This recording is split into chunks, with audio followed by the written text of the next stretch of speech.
Well, good morning, Father's House family, or should I say Ohana. I'm still in mourning about Hawaii, so you're going to have to bear with me for just maybe a week or two more. I'll get over it. The weather's changing. It's been a little cooler outside. My husband and I have been out on our 5-6 mile walks every day, and this morning we actually got out a jacket. Because it is Saturday. We do this on Saturday. Thank you for joining us for our Sunday morning service, though. If you're not with us in the parking lot, we hope you're still watching the videos. We kind of enjoy doing them. I don't, anyway. Anyway, thank you for joining us. Women's meeting has been on Thursday nights at 6:30 through Zoom. If you're interested in being part of that, let me know. We are going through the book of Ecclesiastes. We are on chapter 6 for this week on Thursday. So if you want to join us, let me know. I'll get you hooked up on Zoom. We've had a really good time, and we're really getting to know some new sisters. So if you are part of it or want to be part of it, let me know. Men's meeting on Monday nights at 6:30 on Zoom also. If you want to be part of that, email Pastor Carl. He can get you hooked up. And again, you don't have to be part of the Father's House if you want to be part of these meetings. If you just want some time of fellowship or learning, join us. You're welcome. We'd love to have that. A couple of things. Margie gave us a little scare this last week. She went to the emergency room because she fell, but they checked her all out, sent her home that night, so I think she's doing well. It was really good to see Debbie get back on our Zoom meetings. We love it that she's home and doing well. Richard Espinosa Sr. is back in the rehabilitation center, so we're just going to pray that he gets his tough up and gets strong so that he can get out of there too. So keep your prayers for our Father's House family. We really appreciate that, and the power of prayer does work. Lastly, I wanted to mention today, Saturday, we had the Father's House flea market and the farmer's market, and I'll tell you, this parking lot was pretty full. It was really good to see, and it was great to see all the people that are coming through. So if you're interested in doing a table for the flea markets, it's the second Saturday of every month, and I can put you in contact with Moses or Richard Espinosa. They kind of man it for us. Carlos was out there cooking hamburgers and hot dogs, so it looked like they had a really good time. And again, farmer's market is every Saturday from 9 to 1.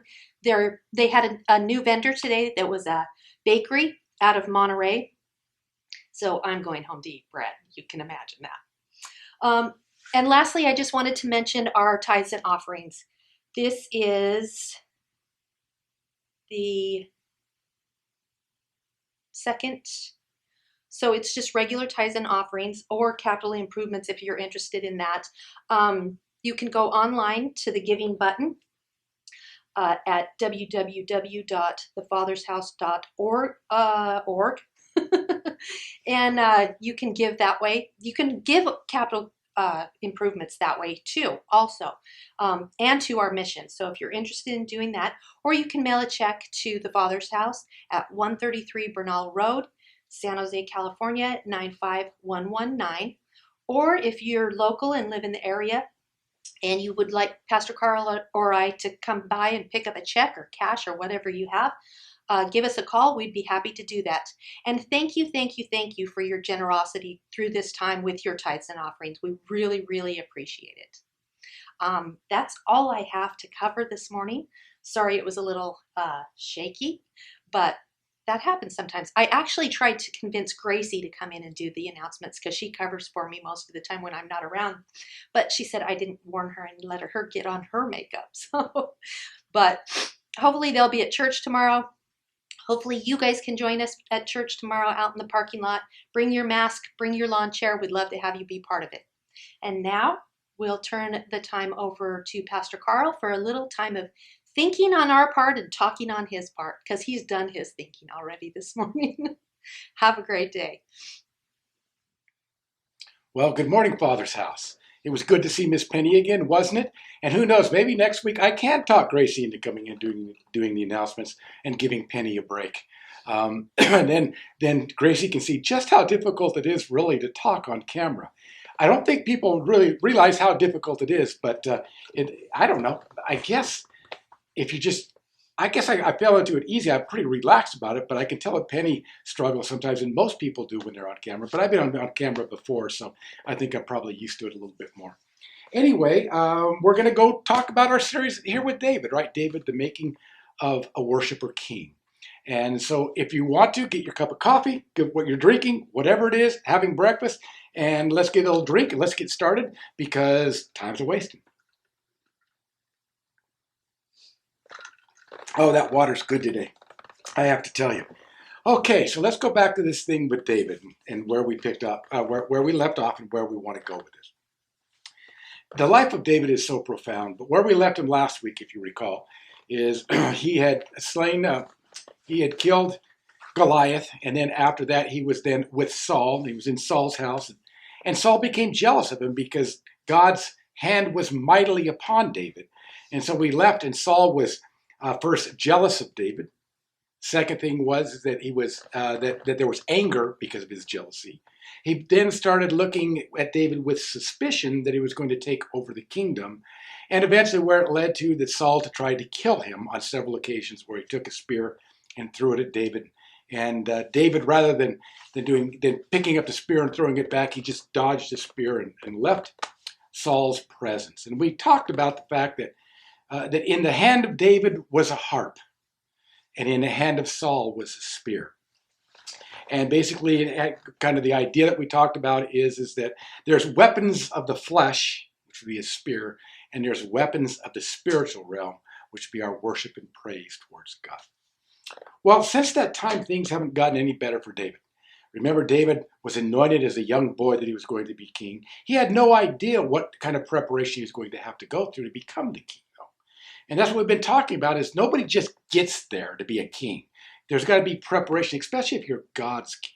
There's got to be a lot of preparation. And so we're watching David grow through some very adverse circumstances. So since David killed Goliath and then entered into Saul's house, he is now, Saul threw the spears at him one more time, and that time he knew he was seeking David's life. So David fled that night from the presence of Saul. In other words, he didn't put himself in that predicament where Saul could ever kill him. So he went home to his wife, which was Saul's daughter, and she knew that David was going to suffer ill at the hand of her father. So they decided that night that they would let him escape out of a window, and then he could flee. After that, we find that he was then also saved by Samuel, or protected by Samuel. He was protected by Jonathan, which was Saul's son, all this time while David is now pursuing him. And so we pick up after he leaves Jonathan, and he's kind of leaving the area really around where the capital was, where the king lived, where David lived. And so what happens is now as he's going, he stops at this place. We'll bring this story up a little bit later. He stops at Abiathar the priest, and he stops at the priest. It's not Abiathar. I forget his name right now. Anyway, he stops with this priest, and he's got a small band of people with him, and the priest protects him. And there he picks up Goliath's sword, because when he fled, he didn't have anything. He didn't have any food, provision, armor, nothing. So he picks up his sword that was stored there at this temple or synagogue, I guess you would have it. And so he took it, and he flees from the presence of this priest. And so what happens next is he knows that Saul is pursuing him mightily. And so what he does is he decides that he's going to have to leave the land of Israel. He's going to have to go to the Philistine camp and see if he can find refuge there. So remember that where David started with his anointing. And then he ended up in the king's home. And now he's on the run from that very same king. And he's now found himself alone in Gath with Goliath's sword. It's pretty ironic, because remember where Goliath came from? Goliath came from Gath. And now the very place where Goliath came from, David is going with the sword that he used to kill Goliath. We're going to pick up the story there, and then we're going to end up with him finding him living in a cave for a while. So if you've got your Bible, you can turn with me to 1 Samuel. Let me get there for a minute, get my stuff going here, get organized. We're going to be in 1 Samuel chapter 21 and following, verse 10. So let's go ahead and we'll pick it up in verse 10. It says, Then David arose and fled that day from Saul and went to Achish, king of Gath. But the servants of Achish said to him, Is this not David, the king of the land? Did they not say, but the servants of Achish said to him, Is this not David, the king of the land? Did they not sing of this one as they danced, saying, Saul has slain his thousands, and David his 10,000s? David took these words to heart and greatly feared Achish, the king of Gath. So he disguised his sanity before them and acted insanely in their hands, and scribbled on the doors of the gate, and let his saliva run down into his beard. Then Achish said to the servant, Behold, you see the man behaving as a madman? Why do you bring him to me? Do I lack madmen that you have brought this one to act the madman in my presence? Shall this one come into my house?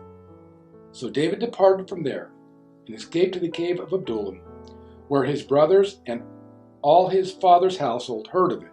They went down there to him. Everyone who was distressed, and everyone who was in debt, and everyone who was discontented gathered to him, and he came captain over them. Now there were about 400 men with him. So that's an interesting story. It's a very short story, but I want to suggest that there's so much in it that is extremely profound, kind of where we find David. As I said, David went from this high point in his life of getting anointed by Saul to be the king, being raised and elevated and promoted in Saul's house, to now where David is on the run, because he had to leave the one night, and he's on the run, and he's on the run now alone. There's no one with him but himself. There's no one around. All of his armies that he was overseeing were no more. And he knows if he's going to escape his life, he's got to go into the land of the Philistines, because Saul's not going to venture there so much, because he knows that he'll encounter a battle with the Philistines, and he's not interested in the battle with the Philistines per se, because he's so jealous and blind with jealousy that the only thing he wants to do is he wants to kill David. Jealousy will do that, won't it? Anger will do that. It blinds you sometimes to what's a more objective look at life.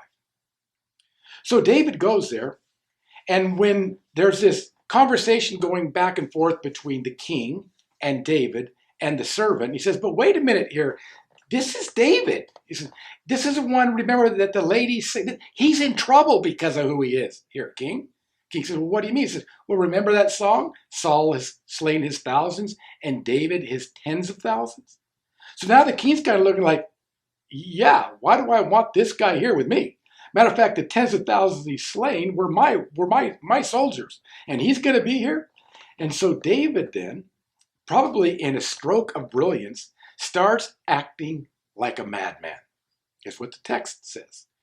Now, you almost wonder, where do you think he learned to act like a madman?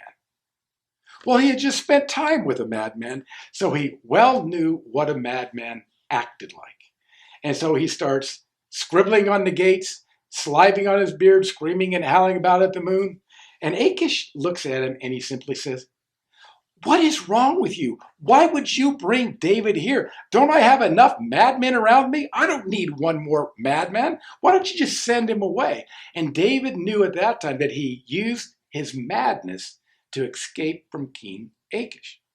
Now remember that when I talk about madmen, I'm not talking about somebody that's mentally ill. That's a completely different thing. I think a madman described in this text, and I think throughout even if we look at Saul in that light, is somebody that's let their negative emotions and passions rule them, so they cannot see things objectively and clearly any longer. It's like we talked about when you become angry and jealousy and suspicion. And it says that it even made David, that Saul had made David his enemy, yet David had never lifted a hand to him. When we allow those negative emotions into our life, they're going to have negative effects in our brain and in our actions to where we become a madman. Anyway, so David then escapes King Achish and he doesn't know where he's going to go. So it says that David ran to the cave of Adullam. Now, I don't know if you've ever been in a cave or not, or spent much time in a cave. I've personally spent a lot of time in caves. I could tell you some stories about them, but you guys would think I was a mean little boy, and I was a mean boy. But we used to have this cave we used to get into, which was called a Cave of 1,000 Wonders, because I grew up in Reno, Nevada, and there was a lot of mines there, and so there was a lot of mine shafts when I was young, and there were a lot of caves that we would explore. So a cave dwelling experience or living in a cave would be a real wild experience. Now, the caves of Adullam, it wasn't just a cave that went back 12 feet into a wall where David lived. It was a cave that had that opened up. It was large areas within this cave where they had dug and looking in for mining for different things and such. And so it was in this cave that David found himself alone with nobody. Now, I know the text says that eventually his family started to come, but let's leave the family out of it now. And let's find those days where David was in this cave alone with nobody there. Can you imagine what it felt like to be in a position where you're completely alone? You believe just earlier, I don't know, maybe several years earlier than that you had been anointed as the king, and yet you never thought you would end up here in a cave if your destiny is the throne. But that's exactly where David is. So you have to ask yourself the question, how did he get here? And the second question would follow, and where's God in the midst of this madman Saul that's pursuing David, who's now living in a cave alone? And I think about that, and I think that there's several things that God is working out in David's life. The first thing that he's worked out is that David's learning the lesson that he cannot rely on the strength of men or the protection of men to get him to the throne. That David doesn't have the power within himself to get there, and the king who's on the throne is seeking to kill him. His wife had protected him. Jonathan had protected him. Samuel had protected him. Ahimelech, that was the priest, had protected him. And then King Achish didn't. And so David finds himself. And he finds himself in a cave alone, knowing that there's no one at that moment that can help him.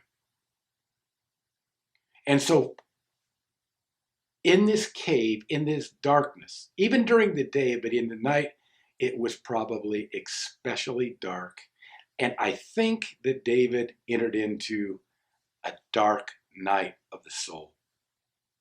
I think it was a time when God wanted to isolate David and begin to teach David some deep, deep lessons that he must learn if he was going to ever ascend to the throne and be the king that God wanted him to be. I think the first thing that David learned there was David learned to slow down, still himself, and contemplate the things of God and his own life.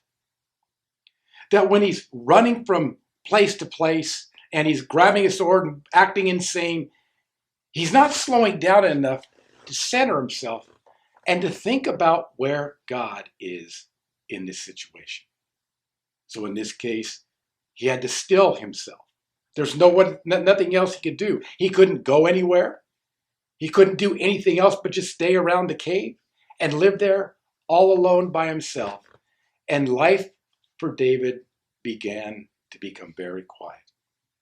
I would suggest to you that David was in this dark, dark place at that time. And he was in the place where he was probably, and we'll show that later, where he was making his complaint in prayer to God as to why this was happening to him. But at the end of the day, he began to still himself, and yet he didn't hear anything at all yet from God. It was just dark. It was almost like he was suspended between life and death in this dark, dark place. And I imagine David being there and in his prayers. And as he prayed, realizing that day after day, his prayers went unanswered. And he sat there in silence, listening to the wind. But then perhaps one day something happened in David's life. Maybe the thing that happened in David's life when he was in that cave was while he was in that cave, all of a sudden he heard the wind blowing through the cave. But this was a different wind. It wasn't the common wind. And with this wind came the voice of God, the whisper of God, as God began to communicate with David in this time of darkness about his plans for him. And maybe in the midst of that, David then began to look rather not as his circumstance, but in the stillness of that time, he learned to focus on God and to begin to realize that all his portion in life was given to him by the living God. That David couldn't get to where David needed to get by his own hand and the sword of Goliath or even mighty men. That if he was going to get where God wanted him to go, that he was going to have to look past his circumstance and look to the God that would take him to what he had promised to do. And it was in that instance, I think, that David learned this valuable lesson. That when prayers go unanswered, the only thing that will bring the voice of God is when we turn ourselves to praise and worship. I think David in that cave began to understand that whether I live in a cave or whether I live on a throne, at the end of the day, I must always look to my God for deliverance and for security and for provision. And I think what David learned those days in the cave was that whether he lived in the cave the rest of his life or whether he lived on the throne, the only thing he really needed was God. So David's left in the cave. And the scriptures say, and then the people began to come. First his family, and then the disenfranchised, and the ones that were treated unjustly. And eventually in this cave with David, those that were destitute, ill-treated, the outcasts of society, he found himself with 400 men. It's very interesting though. So why is it that the cave was called Adullam? Well, it's a very interesting thing because the word Adullam in Hebrew, it means justice for the people. And so the cave of Adullam would be called the cave of justice for the people, or the cave for the people, or the cave of justice for the people, I guess would be right. And so in the middle of that, the one thing is those that had been treated unjustly, unfairly, those had been treated like David was, where David didn't do anything wrong, and he found himself in this dark, dark cave. It was a place where they came for justice, because God is the one that justifies the ones that need justification. So justice is served then, not in people, but in God. And David had to learn the value of justice.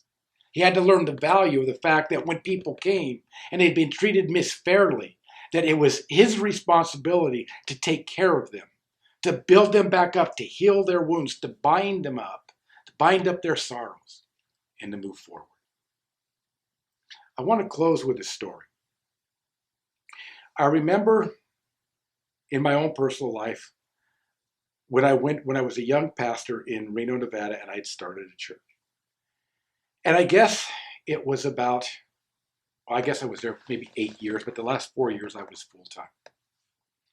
And so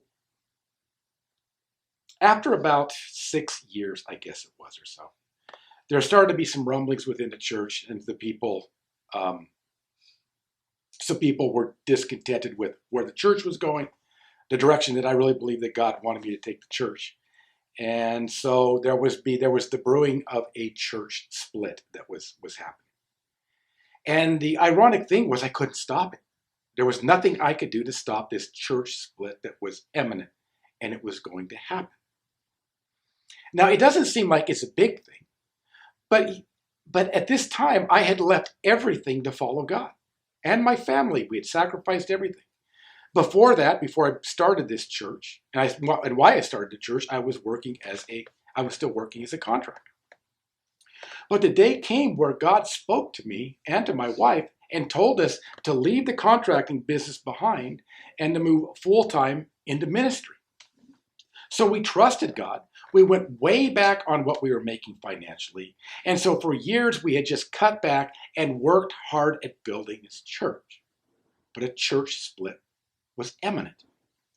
And I remember the day when the day came that the church split happened. And when that happened, there was many, many people that were just arguing with one another. They were arguing with me. It was just this ugly time of people with different vision. And I want to tell you that I believe that was supposed to be my life all my life. And so what a place of serving all my life. So everything in my world collapsed. And I found myself under this great, great pressure. And I found myself in a very dark place. And I remember I used to get up at 5 a.m. and I would go down to the church and I would sit in the darkness. It was a winter time. And I would sit in the darkness on my face and pray. We had prayer meeting every morning at 6 o'clock, so I would pray through that as well. So at 6 o'clock, we'd have an hour of prayer with those that would come from our congregation.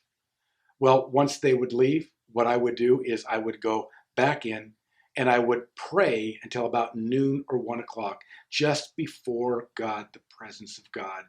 And I want to tell you, it was dark. God wasn't speaking. And God wasn't giving any kind of relief at all. And I was suffering in this dark, dark place. But it got to the point where as I sat there that I began to still myself. And eventually I found in the midst of this darkness, this sweet, divine presence of God. And as I would sit there, I would ponder God, and there was something that was just there that came over me, and I knew God was with me.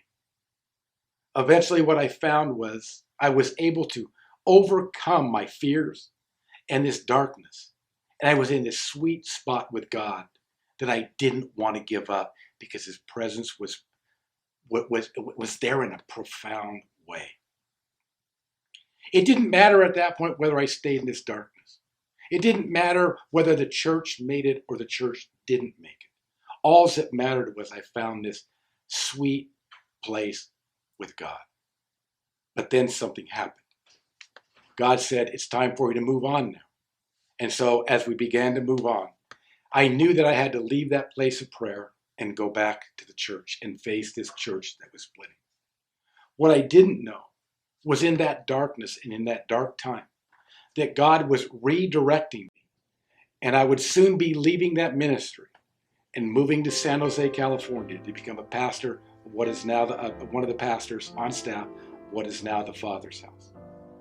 But had I not gone through that darkness, I would not have been ready for that the first time I was here at the Father's house, nor 18 years later when I came back as the senior pastor of the Father's house. But it happened in my first cave of Adullam. I would have to go through 2 of those before God would complete the work in me. But in the midst of that, I can tell you that God did what I couldn't do.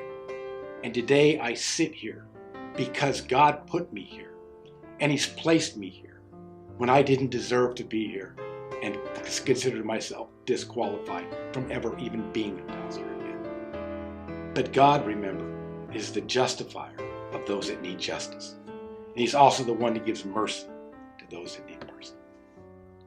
So I don't know if you're in a dark place today or not.